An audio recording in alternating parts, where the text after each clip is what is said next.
We're here to settle the disputes over the new color purple from 2023 versus the original 1985 version by doing a side-by-side comparison of the infamous scene where Mr. brutally tears the sisters Celie and Nettie apart, separating them for decades.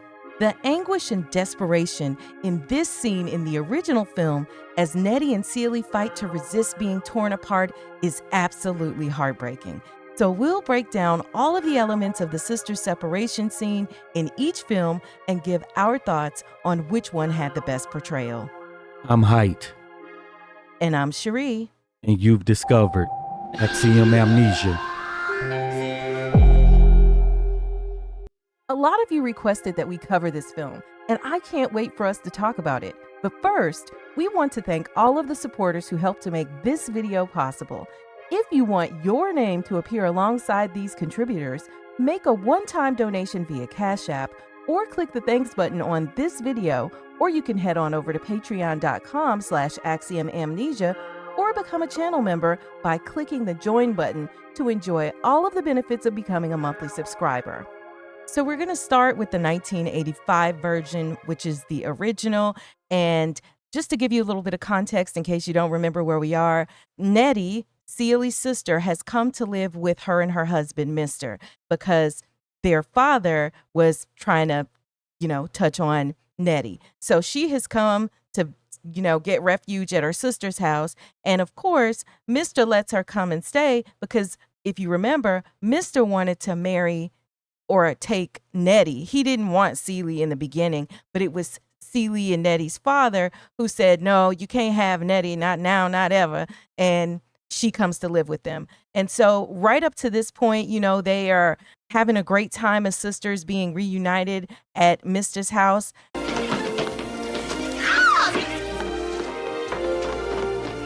We know, though, that Mr. has his eye on Nettie, and that's where we pick up. Now let's never be apart. So first we see that Mr. is eyeing Nettie as she plays with her sister, like the patty cake type of hand games. But he's eyeing her from behind this newspaper. Ain't no ocean, ain't no sea, like keep my sister away from me. And this is showing also how tight the sisters were, and they're singing about, they'll never be apart and everything. And he is just eyeing her like a disgusting predator. And the other thing to point out is that they're playing this game, but they are really children. They're not even adults. Celie is young and Nettie is even younger. Yeah. So leading up to this, you had where the sister Nettie is in school. So she goes to school and Celie doesn't. So she teaches Celie what she learns at school. She teaches her how to read and all of that stuff. So I think that's very important to the story. Yes. Too. That one sister was in school and the other one was not.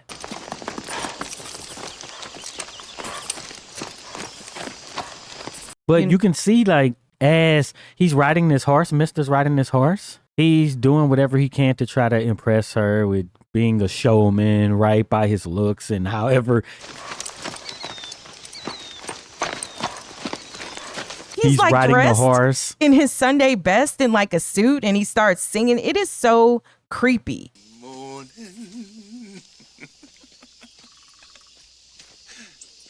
Right. And he's doing that and smiling and stuff and taking his hat off, tilting his hat. And Nettie has a look of grave concern on her face and she tries to skedaddle away, but he's on a horse. Mm-hmm. You're not going to get away from him. And then she looks up and then he's not on the horse anymore. But she's rightfully afraid. You can see it on her face. The actress is amazing in this scene.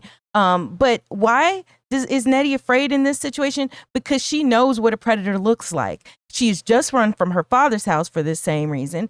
And now, here her sister's husband has sights on her. But she also knows because both Celie and Nettie knew, because when they were talking, Celie tells her, well, you're going to have to leave soon before he tries to, mess with you. So Right. they kind of knew that this might be coming, but they were just trying to, get as long as they could. Because where was she going to go? Nettie had no place to go.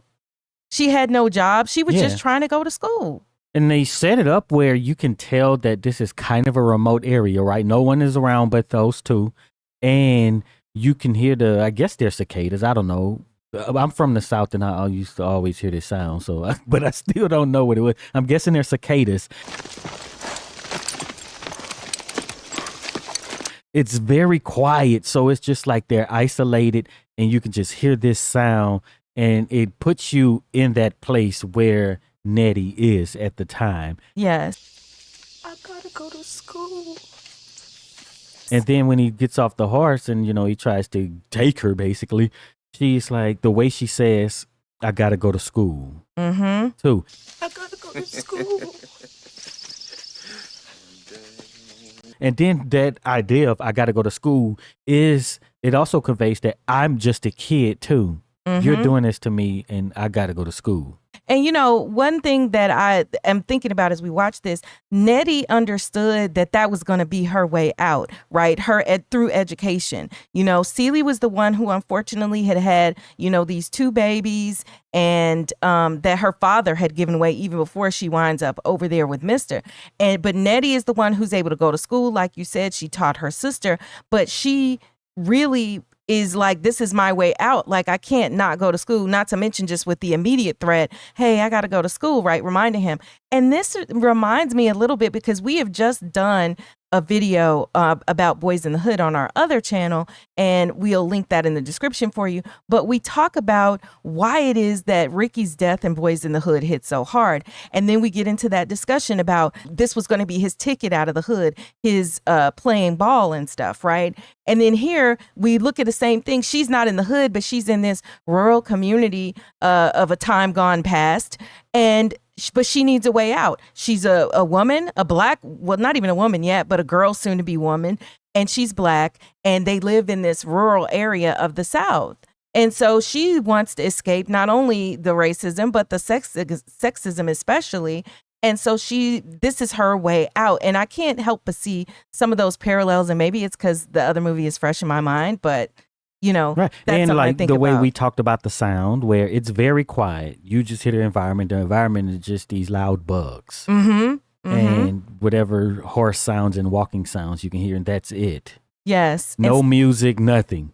And Steven Spielberg, who directed this film, the original 1985 version of The Color Purple, he did an amazing job overall. But I think that it's those little touches like hearing the sounds of the bugs and hearing only those environmental sounds like that, as things are happening. You can almost just hear the trees rustle and, it's remote.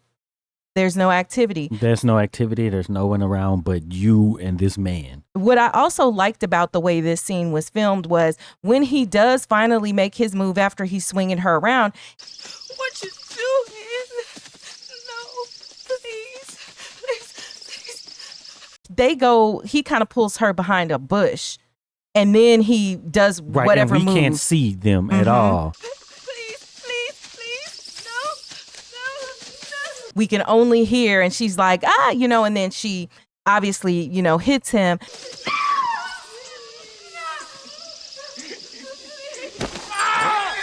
And then when they come out from behind the bush, she continues, to try to fight him off.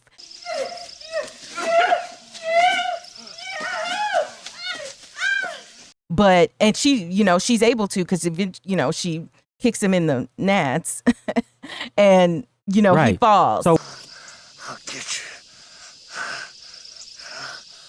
I'll get you. when they go off camera, it looks like he was able to do something to her. Or at least touch her, right? When I watch it, you hear the screaming, no, oh, right? It's a period of time has passed. So it looks like he got the best of her and he's taking advantage, like we've seen earlier in the movie happen to, Celie.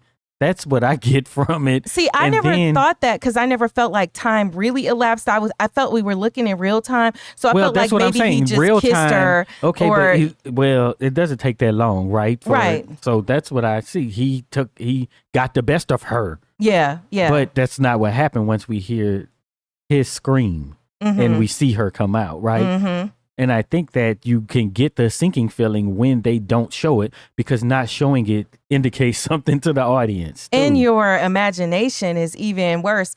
you know, I mean, sometimes, and you figuring what it is. But I think from Steven Spielberg's end, this is the art of not showing it, right?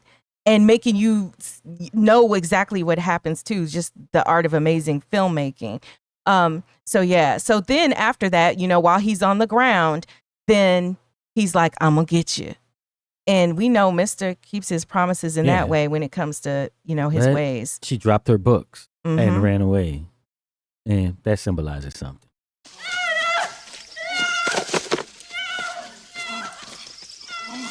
So when they're back home, as soon as, you know, she gets the best of Mr., then we see Celie and Nettie holding each other on the porch. Please let us stay. I'll do anything for you. And Celie is begging Mr., please, I'll do anything for you. Please, just let her stay. Please let us stay.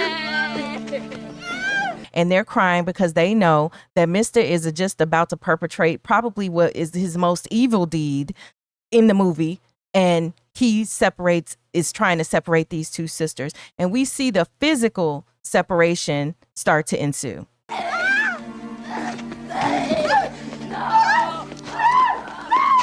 Right. And I believe in our first discussion about this, the comparing those two movies, I mentioned that this physical separation is symbolic as well. And I believe someone commented that it is not. It is basically literal separation.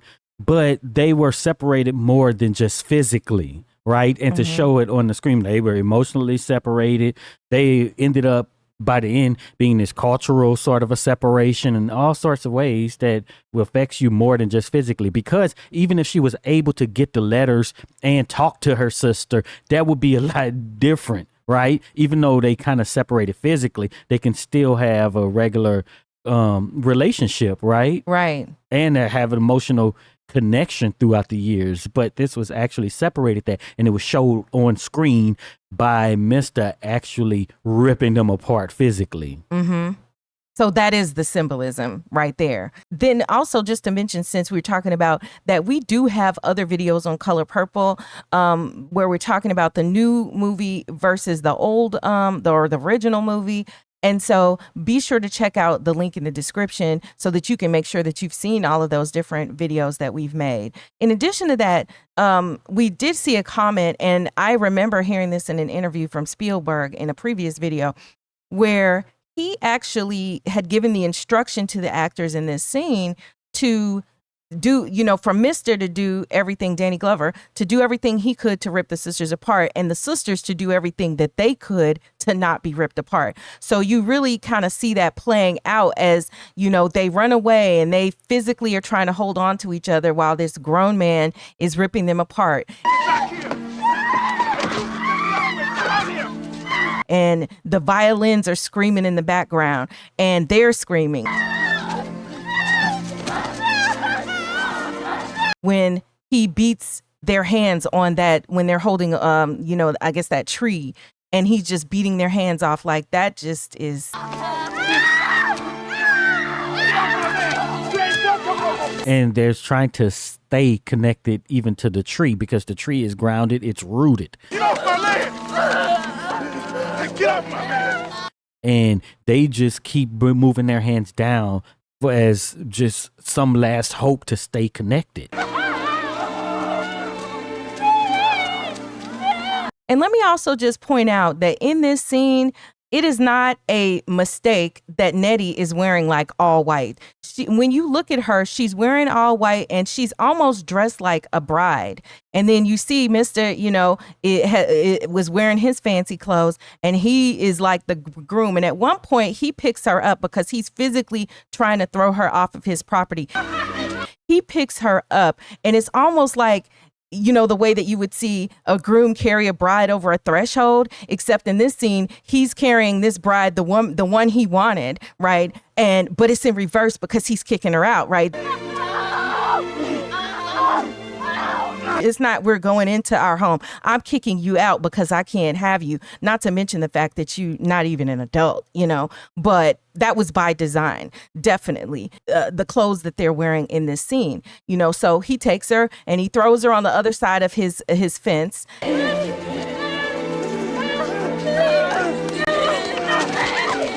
after that happens, she begins to back off when he raises his hand to her like he's going to hit her.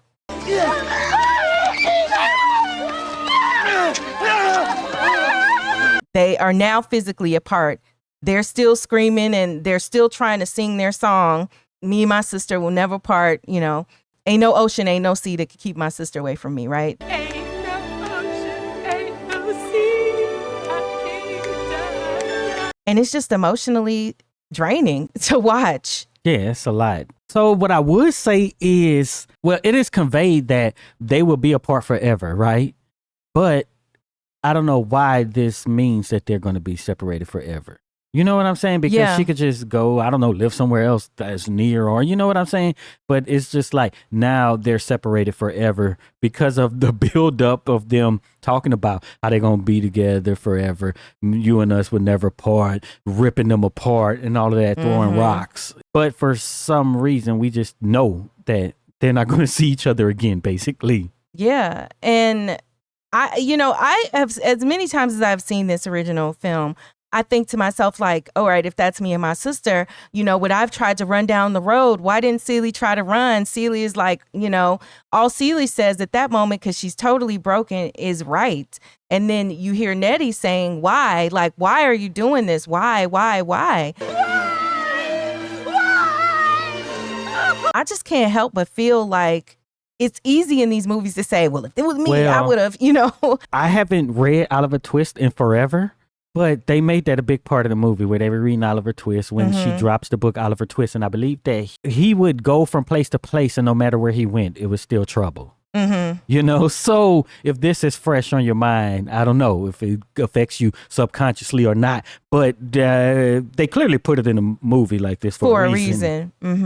So maybe that plays a part into it. We know that we have a lot of scholars and people who are well written and well watched in terms of all of these movies who read the original book and have it fresh in their minds. Go to the comments and let us know. What do you think the significance of Oliver Twist was in this original film? Anyway, so Nettie is on the other side of the fence and Celie is like, write me. And Nettie's like, nothing but death could keep me from it. Right! Nothing but death could keep me from it! And then, you know, she's crying as she's walking off down the road. And then basically Mr. is throwing rocks at her to get her to finally walk off and leave. The thing that she says is like, nothing but death could keep me from it.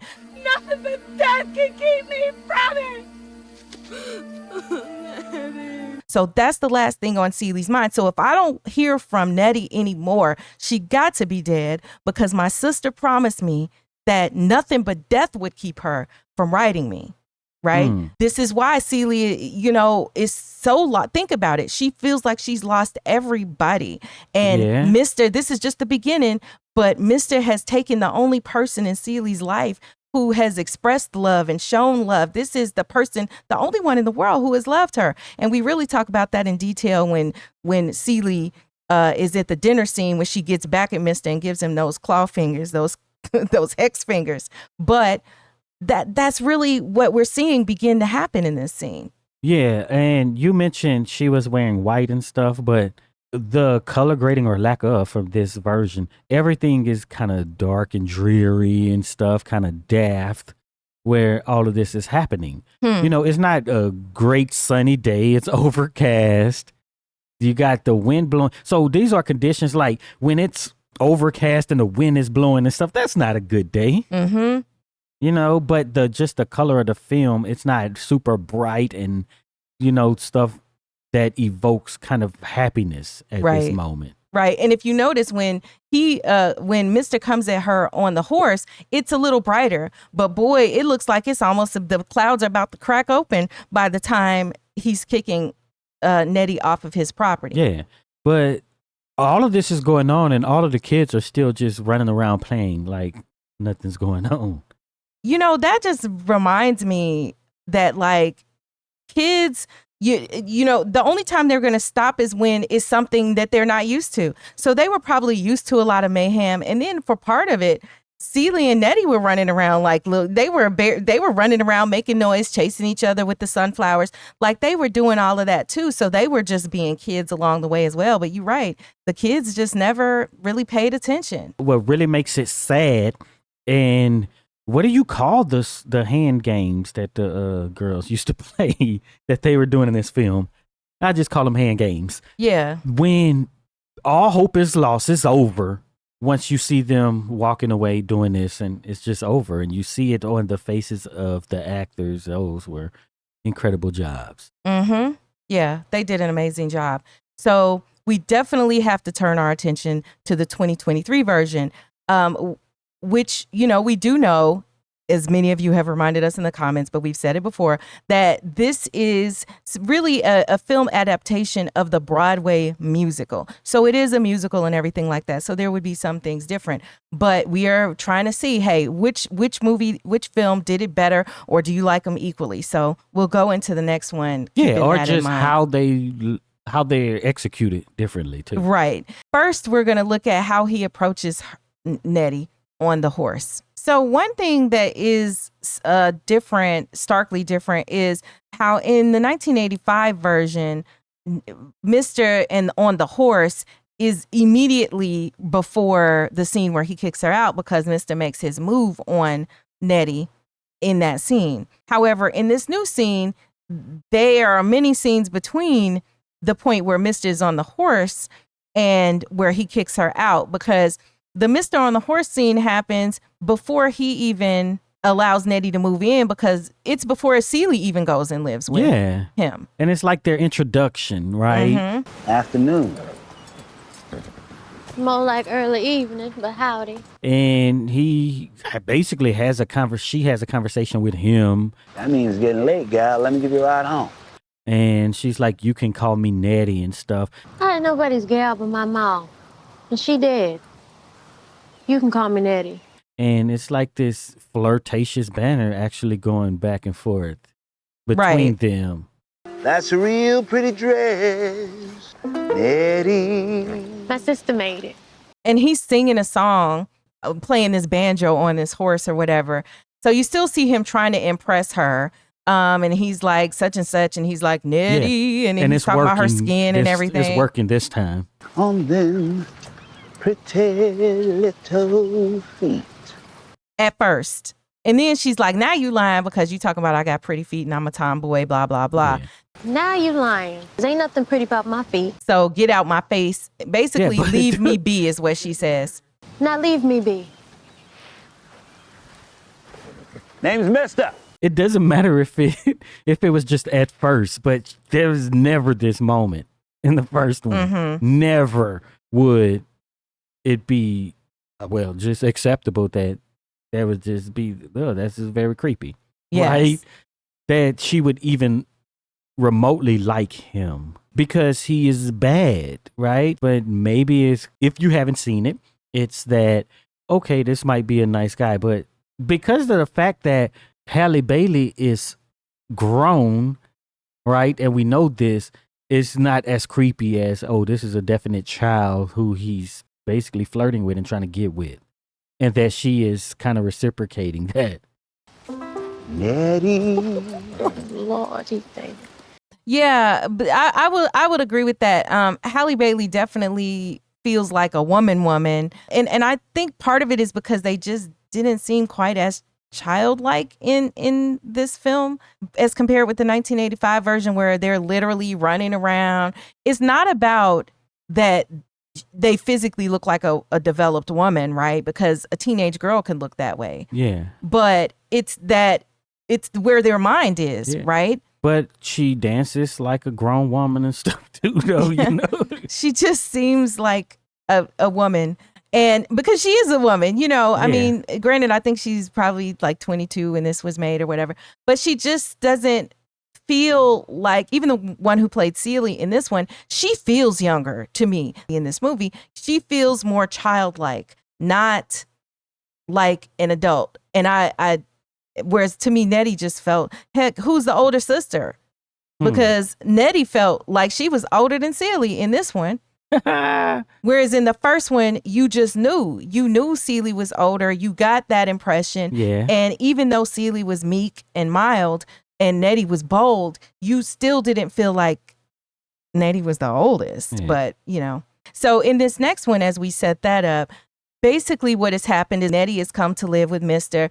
And Celie. And we don't see anything happen. The first thing that you'll see different is the fact that what happens at nighttime. So when we start the scene, what's happened is they've just sung a song. The song they've just sung is Keep It Moving, and it's sung by Halle Bailey, who plays Nettie. Every day the sun don't shine, oh, we keep it moving, keep it moving, keep it moving, keep it moving. And actually, just as an aside, this song is really growing on me. It's actually my favorite song from the soundtrack. And one thing I never mentioned before, because I think in the original where we had given the review of this film, Heit was talking about how he hates musicals. But actually, I'm the polar opposite. I love musicals. It was just that this particular one, I was kind of like, but the ones that have been done amazingly well, I absolutely love. But I do like a couple of the songs. Anyway, so back to this. So they were out singing this song and gallivanting in town when they were really supposed to be gathering wood. So they hurry back to the house, gather wood, and they come in.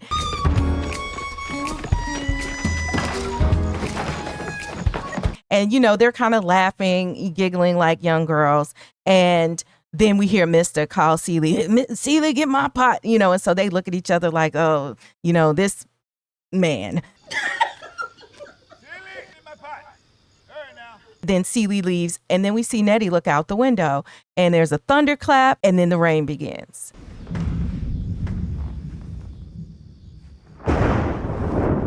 And then they switch to Mr. being on the porch playing his banjo in the rain. So the thing with that is that him on the porch playing his banjo, it's like, to me as a musician, it's like a redeeming quality. Oh, look, he plays an instrument. You know what I'm saying? He's like has a little emotional side, you know, because that's what you kind of attribute to artists, right? That they kind of do it to express their emotions, and he's playing this nice little tune. And he has some sort of ability or skill, right? In the first one, he was just low down and dirty. You know, it's I guess you could say riding a horse, but that's just kind of the standard thing for back then, like you could say in these parts. But yeah, it's like, oh, look, he plays it a couple times in the movie. So I'm just like, all right, we got us a musician here. But while he's out there playing, Nettie is in her nightgown.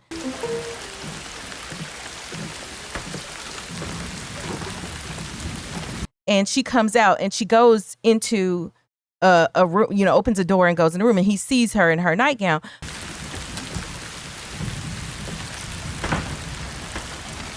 When I look at this, I don't know if she's going to the bathroom, but then I'm thinking outhouse, and it wouldn't be like right next to the house, right? Usually the outhouse ain't right next to the house. So maybe her bedroom, because it's a spare room, maybe the entrance is on the porch. Is separate and it's on the porch. Go to the comments. Let us know what you think the setup was here. Why did she, I mean, we know she needed to walk across in her nightgown so he could see her, but where is she going in that room? Is that the room where she's in? I kind of think so, because I think this is where he gathers her things to throw out. So I think this is her bedroom. So she's got to go across the porch into her bedroom, which is not in the rest of the house with the other rooms.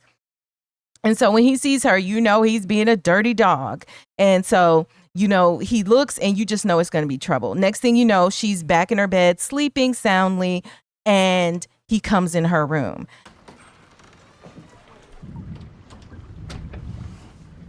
He's like, be sweet now, as he's waking her up. A possum can't run from a big dog. Be sweet now.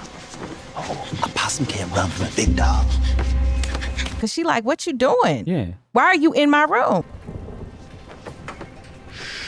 What you doing? Try to shush her and stuff, but it was very quick. He tried to get on and she like, no, basically. Why you fight? You know how I feel about you. He just picked her up. They fought. He threw her out. And he's like, why you fighting? You know how I feel about you. First of all, just that's crazy to me. Why are you fighting? You know how I feel about you. She's like, but I don't feel the same, bruh. Yeah. I don't feel the same. Back up off me. But apparently, you know, not only for the time, because these things still happen right now today. you know, where you just got to keep your head on a swivel, you know. And actually, Miss Sophia in the original film, played by Oprah Winfrey, said it right when she said, you know, at that point, she was like, a girl child just ain't safe in her own home, basically. And even though this is, I mean, she's living there, this is her house, but like this type of, you know, mess shouldn't be going on. So yeah, so he just comes out and he's like, fine, I can't have you, I'm throwing you out. It's dark, it's the middle of the night. Yeah. So maybe the communication so she left the other home to come here for a safe space, per se, right? So maybe the location of the attempted assault is done a little better, right? It's in the home where you went to for a safe haven. And the opportunity that I think was kind of missed in this version where it's nighttime. You know what I'm saying? Like that just wasn't even taken full advantage of, because even just the symbolism of it being night. Bruh. The nighttime is when the folks start creeping and doing all of their dirt. Okay, I should be a filmmaker, but so she's laying down in the bed, right, trying to get sleep. She just came back in. And then you hear the creaking of his footsteps on that wooden porch, you know, and she's just laying down, you know, build it out kind of like that. That's one little thing. And you just hear it and you know, and it's the footsteps and the creaking is getting louder and louder. And then you hear the screen door, that little squeaking. You know what I'm saying? Mm-hmm. You could pull that part out and then, bam, lightning strike. You see the silhouette. Of the man, you know, just a little bit. Because it's raining, yeah. You know, and so if you're going to do a little bit of cliche, let it be the cliches like that, right? That you see in film where, you know, the thunder, the lightning bolt lights up the room enough that you see is somebody standing there. So what I think was missed was how scary this was. Yeah. How scary it would be. See, in the original, we felt Nettie's fear. In horror movies, that's what gets the emotions going. Even though you know, okay, they're taking too long to go and look into this closet. It's the anticipation about what might happen once you open that closet door, or if the killer opens the closet and sees the person hiding there with a lamp in their hand. You know what I'm saying? Right. That is the anticipation that, okay, what is about to happen? This one was, okay, he walks in and he just jumps right to it. So to me, the other thing is the pluses are that when, you know, after he throws her out, because he immediately throws her out, she's in the mud.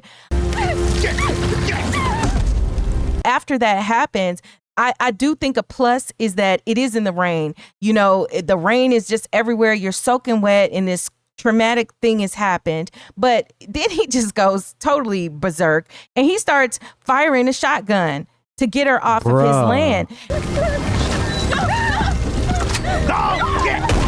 And I was like, did he really have to get a shotgun? Like, that's really overkill in this situation. I guess that's supposed to make it even scarier, right? Because, there's this threat of death at this point, but I don't think it hits the same. Well, sometimes the more extreme is not the most emotional. So there's part of me that thinks that maybe the filmmakers felt that they were going to make a better one. So anything that they thought was a hole or an issue, just like how we talked about, well, why did Nettie just not, you know, why didn't Celie leave? Why didn't Nettie stay? Or why didn't they both leave together, right? In the original one.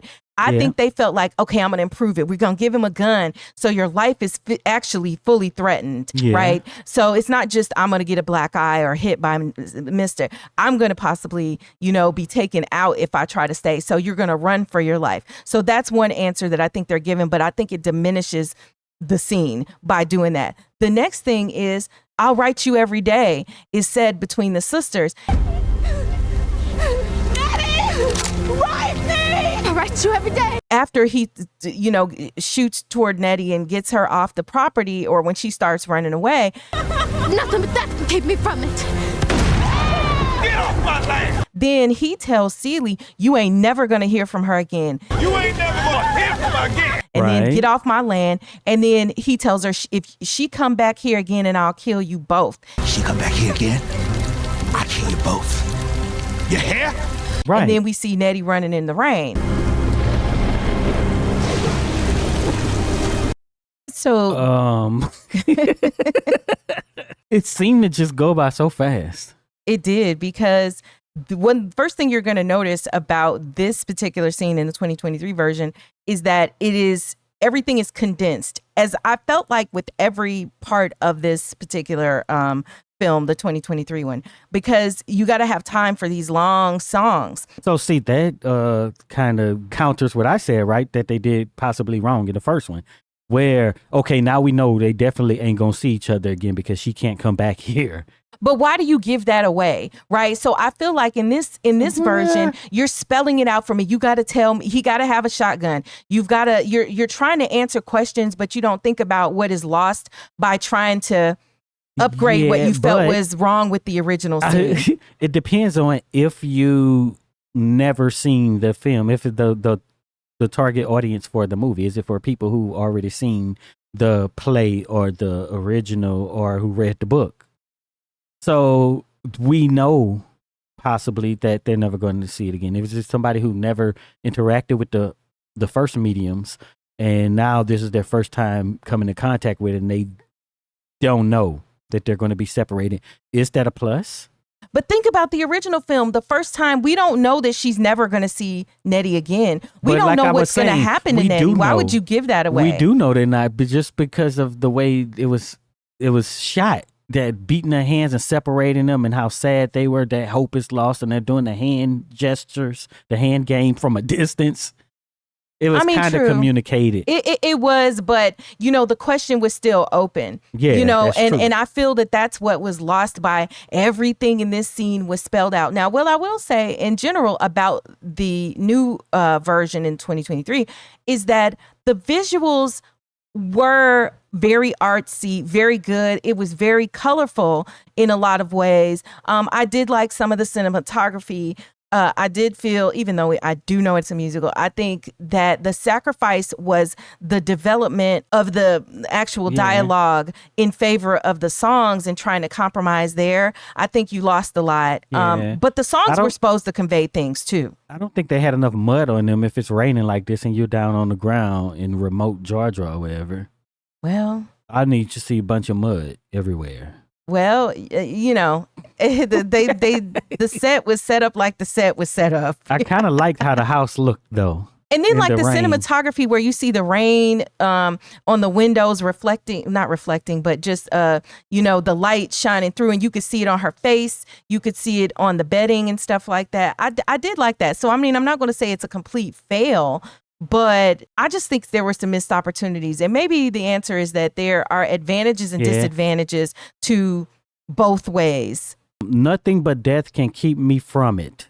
How do you think that line was delivered? Okay. I didn't like it. Nothing but that can keep me from it. It was terrible in this one, because in the first one, nothing but death could keep me from it. Like, she's crying, it's emotional. Nothing but death could keep me from it. In this one, it was, I don't know what was going on with the way Halle Bailey delivered it, but she was like, nothing but death can keep me from it. What? Yeah. What? I don't know if the emotional buildup wasn't there the same. But you know what else too? We don't know, and you did say this in the past about this newer film. We don't know how many takes she did. We don't know what takes they chose, and if they chose takes that, because the actor only has certain. They don't control what the final cut is going to be. They don't control which take, and then when they watch it, it might be like, that would be the take I would not choose, but they're not in charge of that. So I'm certainly not blaming Halle Bailey for this. Really, anything that is a failure in acting, a failure of conveying the message by the actor is not really a failure of the actor. It is a failure of the director, because the director is supposed to give you appropriate instruction to get what they're trying to. Sometimes the actor can't deliver on that. Well, then too. There's a casting failure, right? Which is still on the casting of the, You're filmmakers. Right. But so did she keep that hat? Her sister's hat? Yeah. I don't remember. Because Maybe. I don't think it was a complete separation where, there is nothing of Nettie. You know what I'm saying? Yeah. It was, I get to have her hat. But and then so just from this scene alone, I think it wasn't as bad as comparisons of other scenes, though, between the two films, because the one like Fixing to Shave Mister and the dining room scene, like, to me, those were definite. I didn't like them. Separation one, though, because the first one was just so good. Yeah. Right. So with the dining room scene, I wouldn't say it's just so much better. It's just more things happened in that one. Mm-hmm. But this one, that first one is just so much better. Yeah, Go well, to the it's just so comments. good too. Do y'all think, I mean, I'm sure probably you do think the first one is better, but what do you think? So since we know you're probably going to think that, what do you think is wrong with the 2023 version?